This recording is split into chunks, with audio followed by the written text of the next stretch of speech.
Arratzaldeon txorineko ikusentzuleak, arratzaldeon Euskal Herria, arratzaldeon Jaione, arratzaldeon Alberto, arratzaldeon Ales, arratzaldeon guztioi.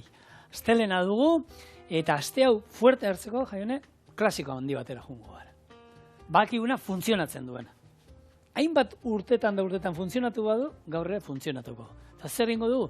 Gransoleko gamba montaditoa. Hau da, onza inoiz Gransol Ondarribiko tabernan?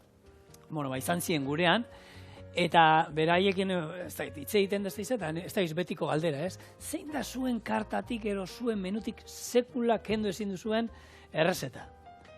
Hauxe, gamba montaitoa. Hale bera esaten, zenbat milaka gamba montaitoa atara izan ditugun, eta berez, osaiak ikusita, alde ze besan du, gambak, irugiarra, gazta, piperra da bat ingo dugu, aliolia, suabe ingo izut, Jaione, suabe ingo izut. Gaur esne gainakin nolan harinduko izut, beraien errezeta ekarri dut. Lortu dut beraien errezeta, eta hoxe ingo du. Montaito bat, bueno, honi pintxo ere ditu alko beniok, ez, Jaio? Ogi gainean, oinarria... Ikusiko dut. Estia da zuzten? Ez dakit, jorratuko. Gonbidatu eri galdetuko dio. Beitu, gero, Ainhoa Solabarrita etorriko zaigu, Zuatzu klinikatik, eta, bueno, bera ginekologa da, bularreko gaixotasunetan eta aditua, eta zer kontatu ero izango digu, eta tartean galdera botako dio, beretzako du pintxo, montaito, ero... Ba, horretarako berak ere adi on beharko du, ez? Bakoitza pintxoa zer den, montaitoa zer den. Kontatuko hori dena. Bai. Bueno, esan dakoa, prozedura. Lehen bizingo duna, lan gehien, denbora gehien eramango duna, piperra bat itea. Kipula jarriko ditu erregostean, xoa, gero piper berde botako dugu, piper morroa batzuk horretxean izozgailuan euskan, hoiek botako izkiogu, erregoziko ditugu ondo, eta gero ni tomate saltza pixkat gustatzen zai botatzen. Nik neuk tomatea botako dugu. Utziko du hori egiten, da listo. Gero, alioli bat ingo dugu. Alioli hau egiteko, arrautzak gorringo ere biliko dugu. Ez dugu dena erabiliko, zuringo ez dugu erabiliko. Orduan, epela botako dugu, eta horrek erreztuko dugu montatzen. Berakatza talpare bat, limoi txantxa batzuk, eta gero, ekilore oliakin montatuko du, eta bukaeran esne gaina pixka botako dugu. Fintzeko, eta gero labean edo hau sartuko du, eta gorritu ingo dugu labean, ez? Orduan, esne gaina izatean ikustu garrantzitsua dela. Eta, bueno, muntatzeko garaian, gamba zurituko ditugu, hauek, sartaitik pasatuko ditugu pixkat, ez da, barrua gorriska aldea utziko dugu.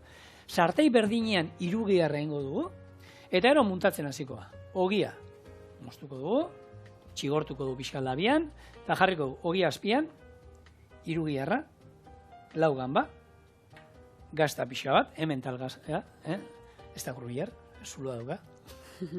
Gazta jarriko du bakarra. Hoxe gonitza gaina kusi nuen zulokin da. Hora zintzilika gai hartzeko, zuloa. Ematen du, hau, jaberuak hiltzako, emateko. Berezia dago, zulo hor, nin nahi egin zioten, nik uste zulorik ez zitzaion atea, eta esan zuen, bueno, hemen tala dala erakusteko jenteai zuloa tengo dio. Bueno, zuloa hor daukau. Hauek jakiteko onduta dauden, barruti nola dauden, daukate gailu berezi bat, sartzen diotena barruan, eta barruko ateatzen dute, eta ikusten dute heldutasun puntua nola daukan. Zulo hori da. Bai, hau. Bueno, esan dakoa. Gazta eta gero aliolia. Labean emango dugu gorritu bat. Eta gainetik ogie jarriko jozu? Ez, orduan pintxoa da. Oinarrin esan dut. Ba, orduan pintxoa da. Horregatik, ez da... Gainen baldin balu hogi montaditoa da. Pintxoa. Bueno, orduan montaditoa ezin dira ditu. Zati ditzen dio zuen montaditoa. Osta, ni hauen datu batekin harrituta geratu nintzen Gransolekoak. Beraien rekorra bakuzen pintxo zien egun batean. 4.000. Astakeri bat, da, Astakeri bat, baina onuragarri bai beraientzako, eta bai atzeti dauden kate guzintzako, ez? Azken finen Bai. Hornitzaile, langilek, familie, dena.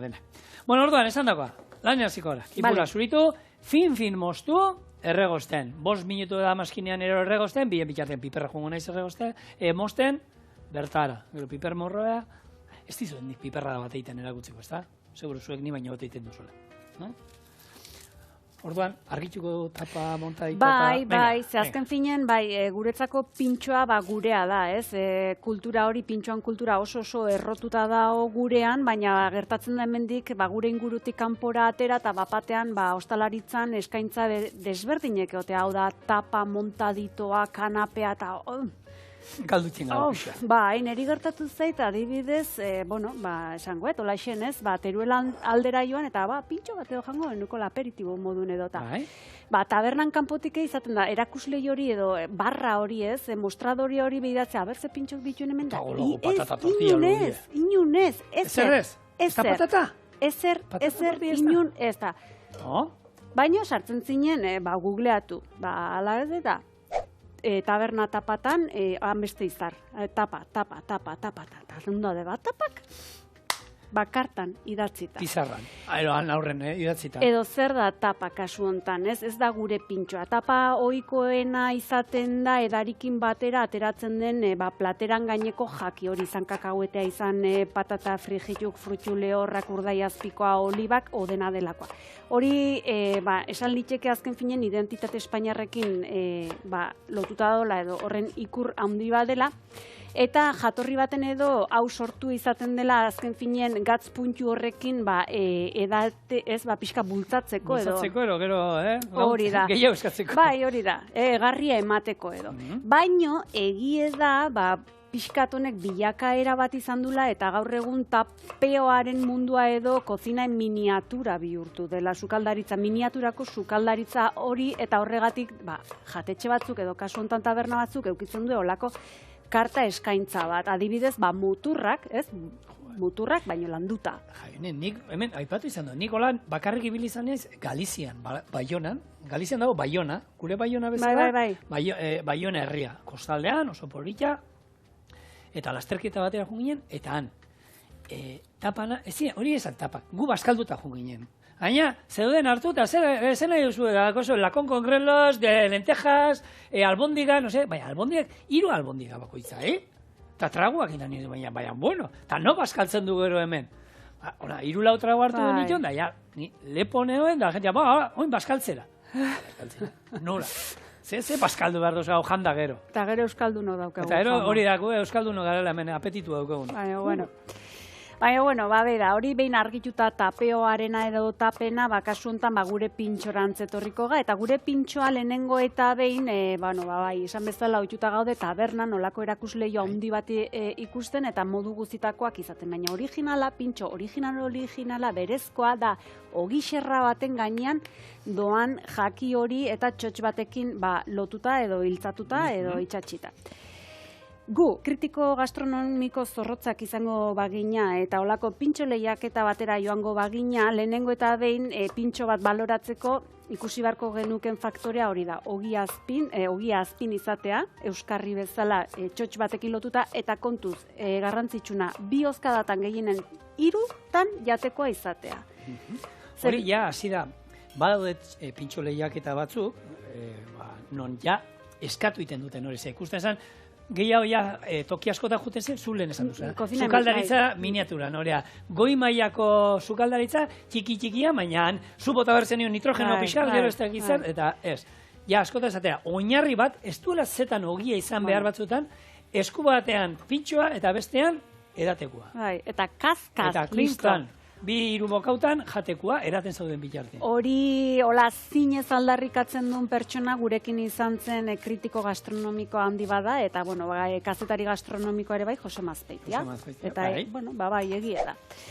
Bueno, montaditoa, zer da montaditoa? Aurrez, pixkat aurreratu dizugun bezala izaten da ogi tartean di joana, ogi tarteko txiki bat, eta bitxea izaten da, taberna ugarik edo ogi berezi izaten du hortarako, hau da, ogi txiki bat, bere 2 muturretako kurruxkoarekin edo koiskorrarekin. Hau izango litzateke ogi tarteko txiki bat, montaditoa izango litzateke ogi txiki hori bere forman barrubeteta. Eta gero daude kanapeak. Kanapeak jatetxetan eta tabernatan, bueno, jatetxetan agian ospakizunetan ezkontzatan, eta hola gehiago ikustei eta ateratzei. Gaina kasu honetan ohikoenak hotzak izatei, Eta hauek bai izaten die ogi txigortu gainen, ogi txikik, ostorea baita, boloban antzeko. Boloboiak hori da, edo bestela moldeko ogia, zati txiki-txikita moztuta, eta esan dakoa, ba, izan txaka gazta krematxoa izokina, bueno, ba, beti hotzeti joaten da, goikoena hori izaten da. Zein ez da lepo jarri, eskontza batean kanapetara, eta gero ezin azpizu nahi ekin. Bai. Ze gaina, egia da, hori, a ber, normala da, ez da. Normalen eskontza eta zorrutan izte da, iruterdik, ja, kriston gozeak egin, goizian gaina, goiz gozalduzu, eta kanapeak atatzi zizute, eta gozoa du, Oso, baina hori bizio bada. Txak, eta gero, horrek moldaketa txiki bat izan dobitu. Hemen ematen du kultura guztietan pixkat aurrera goazela edo aldaketak iten goazela eta ezkontzatako kasun kanapen ordez gehiago ikusten die gaur egun talo postu txiki, taloak eskaintzen, taloa barru betea ere berezi izaten betiko txistorratikat, eta bueno, bai, horre aldaketak ere badaude. Bai, zorionez, bai. Baina kontu zoiekin, gero beti iten garela, eta gero hendik xerin bergara, eta jateko mordo oten deskontzatu. Bai, ez, lasai, bestela gero izaten da afala aurreko luntxa, ez? Pixka dantzain eta zortzitan bapaten luntxa, antxen txoixo pile bat, eta zea urdaiazpiko pile bat. Edo no, botatzen ki boiek gero eskontzatik. Zeta trintxeran, zetaten fuertes, ez dituzu botatzen nahi gabere eskontzatik. Ni hemen piperra nahi duzuen moduan, nahi izan ezkero, borobiletan moztu alduzu, gero egia esan dana ondo erregosten danean, ez da gehiagi nabarituko, makiltxotan moztu baduzuen, borobiletan moztu baduzuen, ero ez. Hori bai, piperra ondo mozteko, eroko labana zorrotza, ero bestela buelta ematen badiozue, azaldan aldetik barik bestetik, errexau mozten da beti, beste aldeak beti gehiago kostatzen da, eta labandu egiten du, eta antza egiten du. Fin moztu eta hau ere, hementxe. Barrura.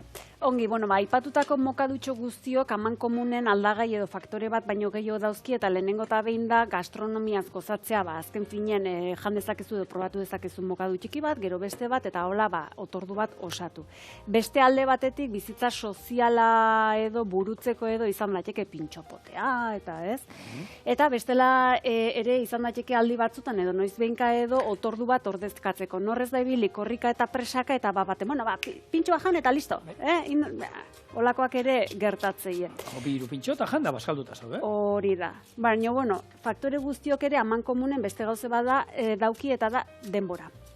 Denbora behar da hortarako edo denbora faltagatik iten da. Orduan, denbora. Zer da denbora gaur egun 21. menden? Gaitze. Denbora falta gaitze da. Denbora falta izugarri daukegu eta askotan izaten da azken finen 1000 gauzetara gaudelako aldi beren. Ez? Hala, esaten da, bai, 10.000 frente esaten da irikita. Hoi da, azken finen, bizkat guzti hori sortzen da. Eta gero, oain azken aldin ere entzuten den telelana da, ez? Telelanak funtzionatzen dula, demostratu da, edo hori ikusi da, baino aldi beren zaie da burutza telelana etxetik. Baldin eta, baldin baditzozu, garbi gaioa biztuta, umeak edo dena delako. Azken finen, esan dako, multitarea edo multilanak batzen zaizkigulako.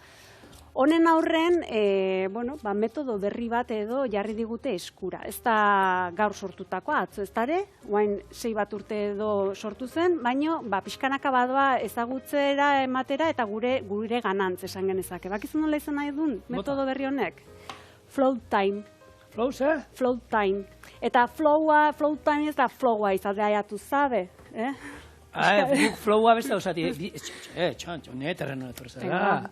Mendiko bizikletan, jetxiretan da flowa erabiltzen da. Flowa da jutea, flow, langoxo, goxo, pedalak eman bakabe. Hori beste gauze bada, hori iragarki bat zen. Bai. Gure mundilloan hori da, flowa da jutea.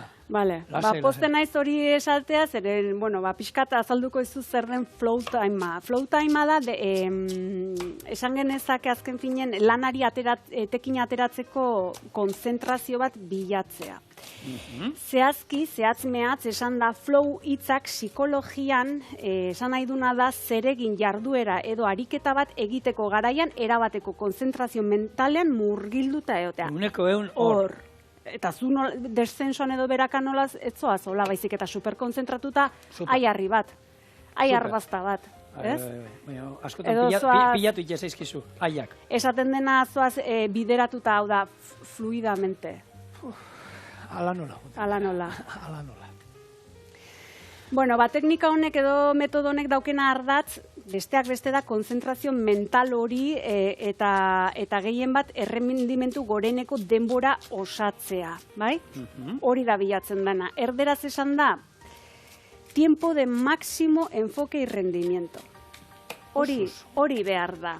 Eta hortarako, pixkat, azaltzeko ze nola den metodologi honen ezaugarria edo da, denbora tarte bat hartzea, bai edo bai, eta zuk esatea beste guztie baztertzet eta ontarako nao. Ontara bakarra. Ontarako nao.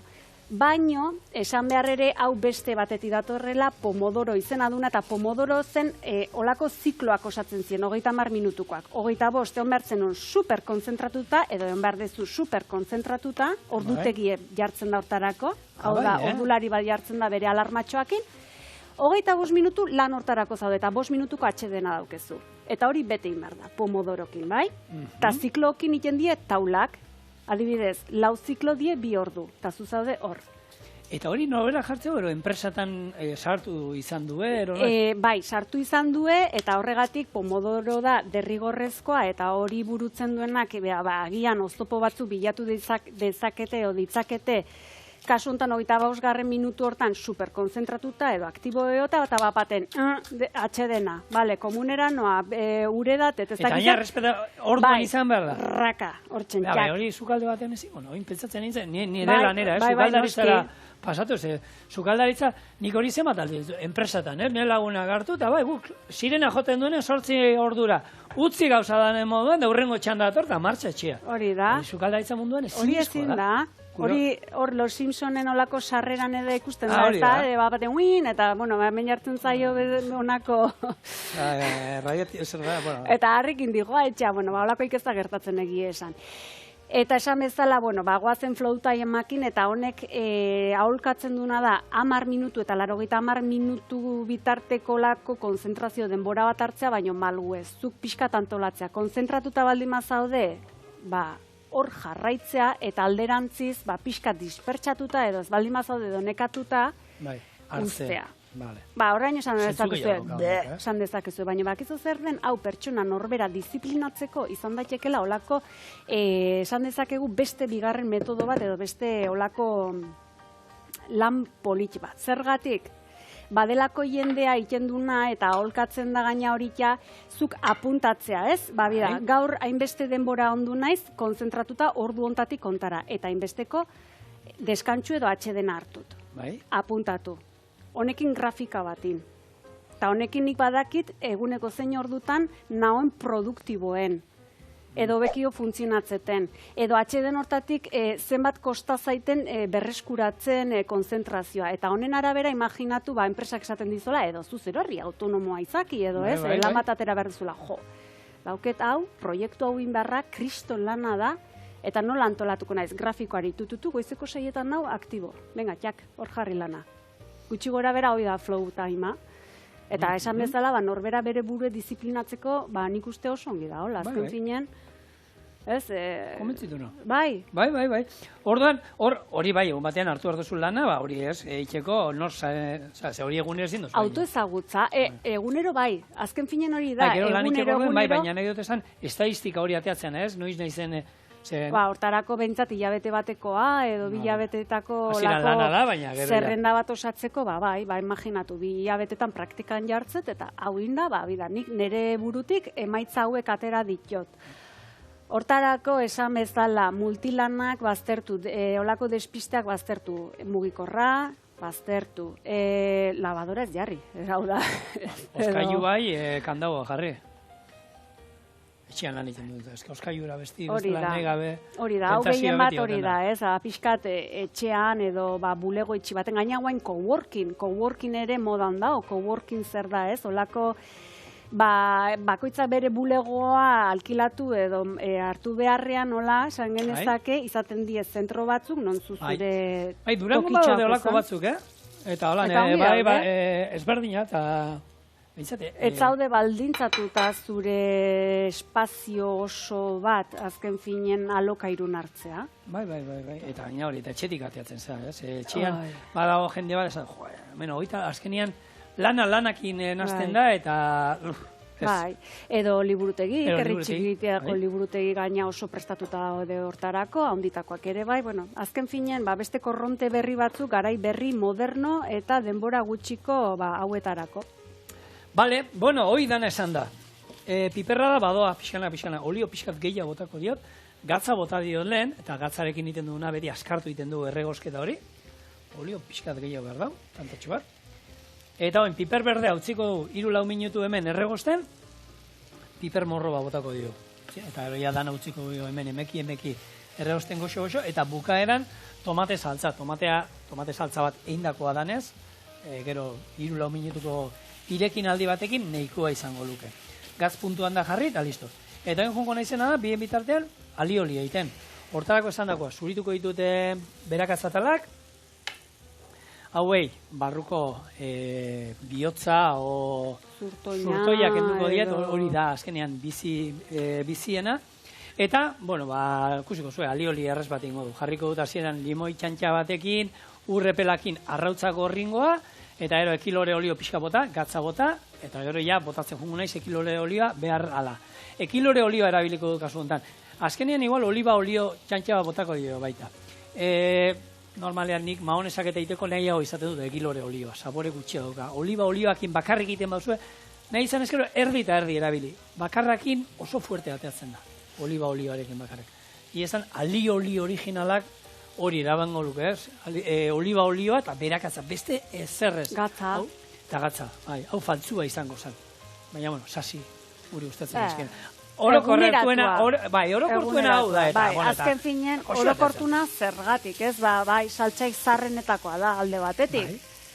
Pentsa, Egipto garaien eta olako antzeko bat itzen zuen, Greziako, antzinako Grezia garaian frutxule horrak erantzten zizkioten, erromatar garaian edatu zuen, Katalunia noan diken, originala iten omen da, oso beraiena da. Baina egia esan, egun ematen aukera izan baduzu, benetako aliolia probatzea, ostra. Bix. Bai, biz bapuru. Bai. Oso. Azkenian beste oli, berakatza eta olioa. Izenak berak esaten du. Ez dauka ezer gehiago ez, bagatza. Baina, bueno, eta muntatzeko ez da erraza, hor motrailuan eman, eta ez da beti ondo ateatzen. Hau ordea, arrautzarekin daindakoa, normal. Eta alergia izan ezkero, esnea oso pixkat bota, arrautzako ringoa beharrean, esnea eta behai, zoragarri geratzen da.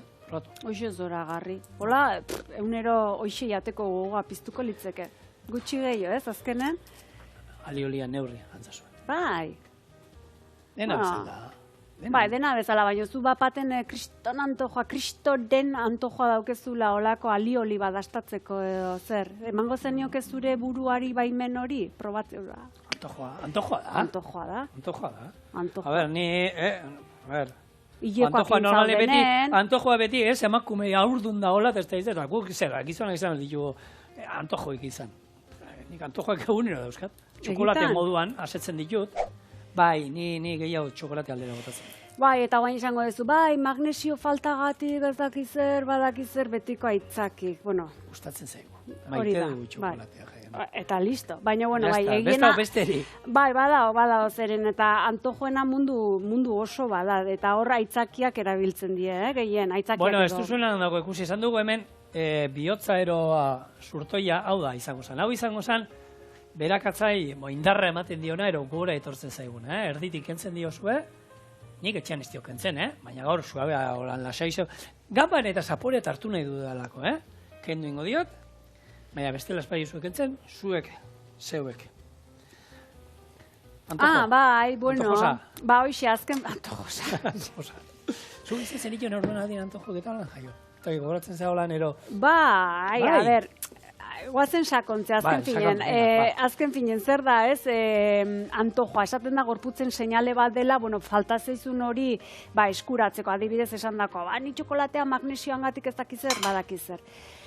Askok defendatzen du hori, pixka teoria bat dela, ikusi delako naturan, animalin sena dela adibidez, behiek larren daudenen, belarra jaten bakarrik gatz mineralak falta izaten dituela, eta harrien miazkatzen duela, bai? Orduan, guk ere alako sen baten gatikote genuken adibidez, esateko. Bapaten txuletoia jateko gogoa dauket. Dena txuletoia eta dena txuletoia, eta esaten dizu, bai, hori burni falta gatik izan daiteke. Edo bestela, denbora luzean zehar, haragirian gabe eon zehalako. Bai, eta hola dan? Dilistak burnia dauke, dilista jateko gogoa sartzen bai, ez omen daukate horren beste. Aragia gehiago omen dauzka. Aragina omen da emo taldekoa edo emo gehiago, odolak odola iten duela, baina azken finen hori da, izan daiteke edo ez. Eta txokolatean kasun magnesioa ez baino, omen da gehiago olako nerviosistema zentrala aktibatzen duen, txutea matizen beste sustantzi batengatik metilsantina. Azukera zela, esan behar uste nuen. Eta bida, haurdunaldin antojoa edo hori aipatuta, edo hemen mai gainen jarrita, esagerazio bat eta mito bat izantera ere iritsi izan da. Gaur egun agian esaten da, bai, honen gogoa dauket edo, ekarrizkiazu donutxak. Goizeko ordubik eta ekarri donutxak, edo goizeko hiruek eta, marrubi batzu. Pixkat ere izan daiteke azken finen, ez? Ola, aitzaki bat edo mimatzeko edo, ez? Baina hortik aratago ere entzun izan da, eta garai baten gehien entzuten zen, umea jaio berritan edo izaten zituen orbanak, mantxak, pekak, eta hori esaten zen. Hori da amak asegabetu edo asetuetzun antojo bat. Bai, eta gehiago, marrubi txure dauke zure amak marrubin antojoa izango zuen. Eta gehiago, gehiago handiken. Bota. Baldin eta zeren antojoa daukezun, umean sexu ere, esate zizuen batzuk. Bai, ekografi lanak itxez zituen batzuk. Egita? Eta arpegi holan bola neska dakarzuzuk. Hoxe. Ez da oinarri zientifikorik hori egiaztatzeko, baina kontutan hartu daitekena da, edo pixkat ideia da, haurdunaldian gertatzen dien aldaketa metabolikok eta hormonala konpentsatzeko jaki batzun beharra edo nahia areagotzen dela, eta ohikoagoa dela, haurdunalditan behintzat, janari jakin batzuk nazka ematea. Haurdun zurin, bapaten honek, atzeretxe maizu eta besteak atzea zertzoaz beti batera, edo gehien. Eta gero beste batzu daude esaten duenak, nik haurdunaldin izugarrizko antojoa izan nun, batzu bildu ditut, 3 adibidez. Arrautza, bai. Oina, hasi baino lehena, gorringoa, urrepel pixkat, gatza, berakatzak, olio txorrota daun bat. Martxan jarri. Eta gainak olioa gehitu. Eta hau. Tera bakarri, lo deitzen doa. Listo. Oin, azido pixkan ni gustatzen zait izatea, botaldi oso espina, limoia, nahi duzuena. Eta ziape pixkat? Ziape baita, ziapearekin oso goxoa eratzen da. Hau zein zen, Sergio, zarate jatetxekoa, ez da ziape zalea maonesa, jatia botatzea da. Gaina, gehiago esango izut, fraintzin saltzen da maionesa edo maonesa, ja ziapea nasi, eta nahi hori gustatzen zait, eta hemen ez dut bilatzen. Ez? Ba, etxean, norberak ikia. Baina justun, formula ez, lako portzentaiak eta ez dut bilatzen. Bueno, baina ez negain pixkat, hau, fintzeko, eta listo. 3. Zure zerrenda, jaione. Haurdunaldiko olako 3 antojo bitxi hortik bilatu ditutenak edo, hola ez, batzuek edo aipatzen dituenak. Arrautza frigituk ospinakin. Ospinak, nire aitak erakutzi zian hori. Modena ero xerez ospin txantxa bat, frigitu arrautza. Eta maira atara baino lehen, txak, bota gaine. Zigor, raka-raka. Antojo hontan da, raka-raka.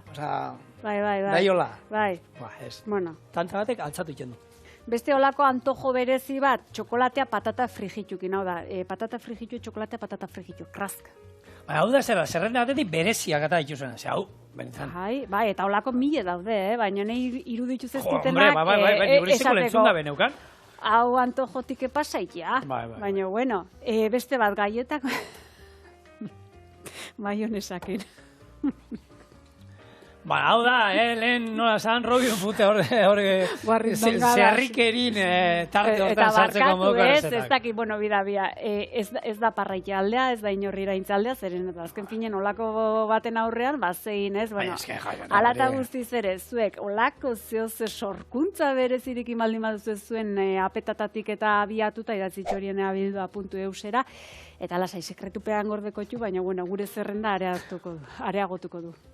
Bueno, hau esan da, nik honi oliba olio pixka gehituko diot, hau erregosten utziko dugu, eta gure gonbidatu hor dauko gure uste dut, beraz bera izarrera eman, eta jarrituko du, errezeta bikain honekin. Haurdunaldian eta emakumearen zaintzan adituak gu gaur txorienera Ainhoa Solaberrieta gonbidatu dugu, besteak beste bularreko gaixotasuna eta haurdunaldiaren inguruko gauza gehiago sakontzeko, ezta? Hori bai horren aurretik errezeta. Atzaldean. Bueno, egin behar duguna da, holako gamba montaito bat. Hortako ja, piperra da inda daukat, honi faltazei bakarrik tomatea botatzea. Ogia ja moztu dut, truko bat, ogia pintxoak inbar dituzunean handia bat gatatzeko lan luzetara moztu, bestetan txikiak gatatzen dira eta jate gustatzen zaio. Eta honi tomatea botako diot honi, eta ingo dituena gambak zuritu, plantxan pixka pasatuko ditut, gero irugiarra pasatuko dut, eta eroia muntatzen hasiko gara. Ez dago inungo komplikazioik, beraz, Adi Ainhoak esan behar du naiz, neria baina interesgarria. Bai, aldez aurretik pixka eta aurkezpen hau luzatze aldera aipatu behar Ainhoa, ez da, zu kasu hontan zure espezialitatea bularreko gaixotasuna bada ere, lehendik medikuntza eta kirurgian lizentziatu zinela, eta gero pasa zinela ginekologiara, eta obstetrizian trebatu. Nolatan salto hori, bide hartze hori, nolatan? Gila esanik, txikitatik argi eukinun medikoa izan nahi nula, ez dakat inor ingurun ez familin eta ez ezerrez, baina txikitatik esaten nun. Eta sinitzanian Iruñan medikuntza ikasten, praktiketatik pasatzen ginen espezialidade guztitatik eta segilu jakin nun, ginekologia zela, bai. Arginakan ez nuen beste ikin nahi, oseak... Eta gero hortiken gainera, laguntza guzti hortan, bularreko gaixotasuna... Gero ja inun masterra inun bukatuta gero, espezialidade bukatuta gero, ja hortan. Eta ugalketa lagunduan edo esaten dena ere bai, ez? Haurdun gelditu nahi, ezin, gutxi gora bera, nola da guzti hori? Gero eta zailtasun gehiago ikuste dira, batez ere amatasuna asko atzeatzen ari gehala. Ikuste jugu paziente asko, azte diala amaizateko saiatzen, igual 35 urtetik gora, eta gero eta zailtasun gehiago daude, orduan tratamentu asko jugu gaur egun, horretik, adinean arabera. Eta badago adin optimo bat hortarako, gurasotasunerako? Bai, esatute 25 eta 35 urte bitartean batez ere emakumeantzako idala garairik onena, baina... Gaur egun saia askotan. Eta adinean kontua, hor asko entzutan, elikadura, gaur egun gaztiek eraman du elikadura,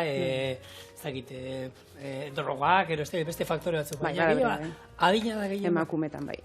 Emakumetan gure obuluak, zenbat eta urte gehiago euki, okerro daude. Así que bai. Gaztiak, bakizu, 35 arte, Gero ja, hori da. Eta gero bestetan, askotan gaur egun kogeratu ditugu obuluak, ama ez bazu izan nahi orde garai hortan, behan dugu izan nahi baduzu, aukera badaude. Bai, leike. Eta aukera guzti hauek zuek eskaintzen dituzue? Bai. Wow, bertan eta gertu, gero eta zabalago da zuen eskaintza, ja puntu ezberdinetara iritsi zarete, ez? Tolosa, Irun, Arrasaten, bai, pixkat probintzi guztin gaude. Bai. Pixkatere hortik jo daiteke ez, emakumearen zaintza, kasu honetan emakumea esaten du, baina guraso izatea ere bin lana izaten da, orokorren, bakarka ere posible da, eta hortxe da, baina gehien bat gerturatze prozesu honetan, zuen eskaintzan, zer da gehien ikusten duzuena? Hau, bularreko gaixotasuna... Guk gehien ikuste deuna revisioak izaten dira normalian, baina gero egia da osasun publikoan, matasun garaian laguntzeko garai hortan tratamentu asko ez dira egiten, orduan, egiten dira eta igual 2 urte itxoen behar dezu ina arte, orduan jende asko tortze zaigo baita ere, aurreatzeko pixka bat, orduan, egiten ditugu revisio orokorrak eta gero espezialade bakoitzeko gauzak. Pixka bueltatuz, ez? Haurdun gelditzearen arazo horretara. Tabua da, hitz egiten da, lasai hitz egiten da honi buruz, lasai hitz egin normaltasun batez horrek onura eta mesede ingo luke orokorren gizartean? Nik uste gero eta gehiago hitz egiten dela hortaz, baina alare guainikan ikuste jugu bikotiak ez dutela esan nahi, laguntza behar izan dutenak, eta txostenetan eskatzei zute, izu ez jarri tratamentu bidez izan dela, guainikan orkitzei jugu, eolakoak. Bueno, gero ere horri igual tarte txiki bat utzi bar litzeke intimorako, ez? Azken finen norberan intimitatea. Bai, baina ikuste guainikan beste batzuk ez, beste batzuk argita garbi, itzei zu tratamentu egin genuen, eta... Baina gero eta orokarragoa danez nik uste jendeak ez da, normala, azkenean, dana dukago kuadrillan, ero ingurun lagunen bat, bueno, ezin izan dutela. Eta, bueno, hori da, eta ume berdin berreiatzen biankakin, da toki berdin, eta ana berdin. Igual, bai. Luzatu berrota. Hori da. Bueno, guain ginekologian pixkat hor sakonduz edo, esan genezake badela ez, urteroko errebisioa aldarrikatze hori. Hain garrantzitsua da urtero errebisio bat jasotzea gure kasun emakumen kasun? Gauza denak ez dira urtero inbiar, eta adinan arabera. Zerikan, adibidez leno, itxura genuen zitologia urtero ikia, pentsaz ezalako urtero enbartzala. Gero ikusia ez dala, hola, eta pixkat, 3 urtero ikiakin nahikoa dala, orduan. Denbora pasara jungea gauzatzatzen, baina, adibidez, adin batetik aurrea, 50 batetik aurrea bularra urtero behidatzean, minbizi garaia hori izatea lako, orduan, badaude, adinan arabera gauza batzukin berdiago bestiak. Nik hor galdera daukat, nire amari minbizi batetik bularrak endu zioten, eta nire arrebak egiten ditu rebizioak era, gizonak ere egin beharko den ituzke. Nik izan nuen behin, dola 3 urtean lako bultu bat atea zitzen, da froga bat egin ziaten, gaina jakin da ama, eta etzan ezer izan, baina egin beharko den ituzke, mutilak. Egun minbizitatik bat izatea gizonetan, orduan oso gutxi ikusteitugu gizonetan, baina batez ere gizon batetan familin kasu asko baldin mazka, horrei bai behilatu bertzaiola, emakume batek bezala. Ez baka familin inork eukiunik taula, askotan ez da beharrezkoa, baina... Ez que gure familian badu, eta horretik, behintzat, nire arrebak ititu urtero, eta ni, golatzen naiz, eta basuke, noizean behin, etorri beharko zinetik. Bai, noizenka, konbenida. Zubatzu, ez? Bai. Bera, zigor posten naiz galdera hori nizana, zeren eta nerea ere bazen, ez, alde horretatik. Baina gero ere bada, eta lehen azpimarratut emakumearen urteroko olako errebisio hori, zeren eta dirudi edo, guk oso kontzientziatuta gaudela, adibidez, ginekologoari lehen bisita 18 urterako edo lehen sexu harremana daukagunerako edo egin behar izaten dela.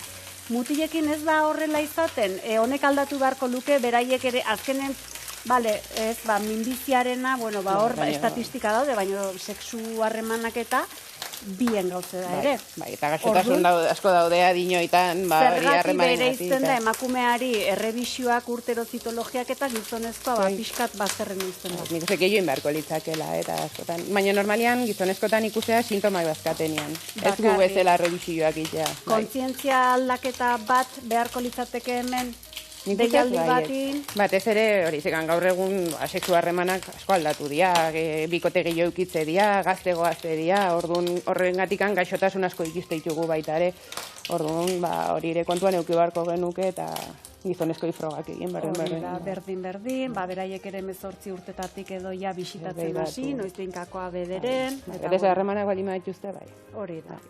Bueno, zure espezialitatea bularreko gaixotasuna dela, hemen, argi nabarmendu du eta hemen minbizia aipatu da. Hala ere, zeintzu die bularreko gaixotasunen gehiago izango die, ez? Bai, eta gukaina ikustetxun gehienak, gauza hona dia, ez dira minbizik. Gerrak minbizik gutxinak izaten dira, baino gazeta makistiak, fibroadenoma, gauza honak, bularrian, eta arrunta dianak, eta askotan aurkitzetxugunak. Eta nik hemen beste galdera bat honekin lotuta, mastitisak. Baita, edoskitze garaiko mastitis hauek. Zuk ere kasu hontan hoiek tratatu. Eta edo zein adinetan euki dezakegu, ez bakarrikan bularra ematen bala, bai, jende asko ez daki. Bai, ikuste ditugu ume txikitan, ikuste ditugu... Benetan, eta horren eraginez zer da, adibidez hor badabolako esanera herrikoi batez, amazean eta bularra matezunen mastitisak asko hotzak eragin dadila, hotz kolpe batek, hori hola da? Ez, azkenian mastitisa infekzio bat da, orduan, ez baldin bada bakteri bat, hoi sortze izuna. Orduan, azaustoi hartze hoi... Ez, launtzeu, baina inflamazioantzako. Launtzeu, bai, launtzeu, baina inflamazioantzako eta minantzako, baina... Hemen bakotza beria, hartzen esaten du, Jaione, nire lagun batea esaten du, nik entzun namunak esatezian, ez ni asko moteko garagardoak ona diela, eta ni hiltzen garagardoak eran da era. Intzuten. Bai, bitxo. Boin pastilla moduan hartu. Bueno, berak alkohol gabekoak hartzen zituen. Bai. Aizu, guai hemen etxen bezala hasi gala, haurdunaldi aipatuta eta bat eta beste, antojoak zuri hola iritsi zaizkizu haurdunak esan ez, ai, ez antojoa. Batzuk esate izute baina, nik ez dakizun bat, egila da, no. Nik eukiet bat emat gizona, igual, zeko iruretan bialiola, gasolindegia, patatan bila, eta holako gauza. Gaietan maionesak. Bai, jendeak kontatu izkizu gauza batzuk, eta bakoitzak. Antojo, bizio, ez da gini zer hori. Baina, bueno, mimotik da. Bikotia. Piskat bai baino. Zigor, edo lankidea. Montaditorre, ez da izan falta zaio nola doa. Ez, ebeitu, azaldu izuet. Induana da, aurrena sarteian, gorritu ditut gure ganbak, sartai berdinean, gure irugiarra bertan gorritu dut, eta ogia txigortzen sartu dut. Goitik grilla jarrita daukat, eta ero muntaketa besterik ez da izango. Jarriko diot, azpian irugiarra, ogian gainean. Gero, ganbak, gero piperra da pixkat, eta bukatzeko gazta, gazta, eta ero aliolia pixkat. Eta hau, labera jungo da berriro, txigortzen da, ja. Ni ez zaite, igual aurdun nago, baina oin benetan hau jateko kanpertxua baukate. Antojo ematen da. Bueno, haizu, lan guztien ondoren nola ez saritzu zure buru horrekin. Bueno, bai, ni galdera bat hemendik, pixkat, ez, hemen aipatu ditu gaur besteak beste autoezagutza eta bar, autoesplorazio bat bada, olako bularreko gaixotasunak detektatzeko edo? Inberko litzak, oiturauko berko genuke. Oberena da, hilekoak dazkaun bitartian, emakume gaztetan, hilekoa dakonean, beti hilekoa eta gero esploratzia bularra. Zetikan hilekoan horretikan, askotan, kistetxoak eta eukitzeitugu, eta igual esploratzea eta pentsatzezu gauza dakazula, eta ez dakazu zertxore. Orduan, hori, hilekoa dazkaun bitartian, bularra esploratu beti, hilekoa pasata gero, bukatzen deunean hilekoakin. Eta hori, oitura hori eukitzia ona izango. Eta hori azken fine zer da, ganglioko eskor bat bezala nabaritzen da? Minbizia gogorra da, multo bat eta gogorra, bai, hoxe da, fijo da, moitu gabe, eta ez du minik ematen. Hore galdetu, minik, ez duzeta minik eman behar. Ez, hortxe do gauza. Nola hau estadistika gaur egun, minbiziak bularrekoak gehienak aurreratatzen die? Bai, asko do, azkenean 8 emakumetatik batek bularreko minbizia eukiko dugu, oso arrunta da, baina gehienak, 180 oso ondo jutu dira. Eta tratamentua zen, nola itea zen, nire amari bularrak endu zioten? Leno gehiok entzizan, bai, pentsatzezan hobia zala. Bai, baina bain ikusi da, batzutan kendu behar dugu hainikan, bizia oso handia baldin bada eta hola, bai, baina ez da bizitza ez da hobetzen askotan bular guztiak entzeagatik, eta askotan gutxi jok entzen dugu. Horren radioterapiak? Hoxe da, bai, ez bade bular guztiak entzen radioterapia ematen dugu, bai, eta gero hormonoterapiare badago, bakoitzai, tratamentu asko daude bularreko minbitzian zako. Eta personalizatua, bakoitzai, du bat garenez, bakoitzak behar du. Hoxe, Jaion, nahi gozu, gero muntaketa ikusteko gure ogie pixka txigortzea falta zaio. Txigortuta duenean, gero bakarrik muntatzea izango denez, da, labera berriro sartzea, hori, ez, 2 minutu, prest da honean, etorriko gara, muntatuko du bat, eta, bueno, jarrituko hemen, hainoak. Bueno, prest gaude ja, eta azkena muntatzea beste dirik ez da falta. Ogia, irugiarra, ganbak, gainean, ganbak espaitu zue, otarrenskak, ero nahi duzuena. Gero, piperra da pixka gainean. Eta bai dala, itxasoa, mendia, baratza. Eta berakatza. Eta berakatza ontxe. Aliolia guztoko duzu hainoa? Bai. Neurria motako diot, Eta gaina erdiko zurtoinak endu, gugan pentsatu, ez da? Bai, baina, probatu dut, Jaione? Bai. Gaina horri izaten da, edoskitzeko edo bularra mateko garaien, baratxuri eta zaintzurik eta ez, olakoak entzungo ditzuzuke. Baina hori egia alda. Azalorea jaten bauzu gero zure... Izaleik pixkat zaporia aldatzia, baina... Ez. Oza gutxi. Hau janda gero, aitzakirik ez du izango umeak ez hartzeko, Hau labera, gorritu eta maira. Venga. Jaione, bota... Bai, bitu.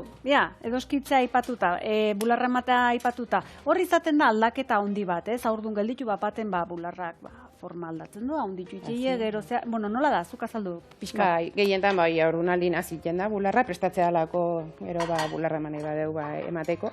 Eta gero, bularra ematezun garaian, baita ere nahiko handituta segitzeu, ez nia sortzen naizealako, eta ustezunean, jende askok esate izuna da, gero gustuta eroia nabaritzeutela, eta bularra aldatu iten da batez ere. Goikaldetikan utxuna bezala nabaritzeute, eta baina naturala da. Kezkau asko agertzen dizute zure, bai? Bai, gaur egun estetikoki garrantzi asko ematen zaio bularrai, orduan asko etortzeko dizkizu ama izan da gero, moain zer, eta bide bat izango litzateke azken finean estetika horri, ez, pixkat zirugia edo. Eta kasu honetan zirugia indun pertsonak, hau da, bularratan jarri dituna protesik, gero mamografia itxeko? Berdin. Igual? Igual, inleike. Jende asko pentsatzeu ezetze, baina bai. Nik entzune baita auket, hau dauket, libratuko nahi. Zeren eta batzuk oso sistema edo bortitza bezala ikusteue. Zapaltzeo, Eta zirugiana baita balio du, bularrak endu dioten, ez? Hori behiten dute jendea, ez? Nik badaude, baino jantzi batzuk, betia diala da, baina jentea egiten du, ez? Gaur egun, bai. Leheno gutxi jeteza, baina gaur egun, bai, jendea bere bizitza dantzako. Zia berdin ikusten bularri gabe. Ez dara gauza bat horan ez, bat badaukazu eta bestia ez dagozu. Bakoitzantzako, emakumea izpi horrian ikusten danean, ez da berdin ikusten, bai. Eta emakumea 60 urtekin aurdun ikusten da? 60 piko, 60 mar. 60?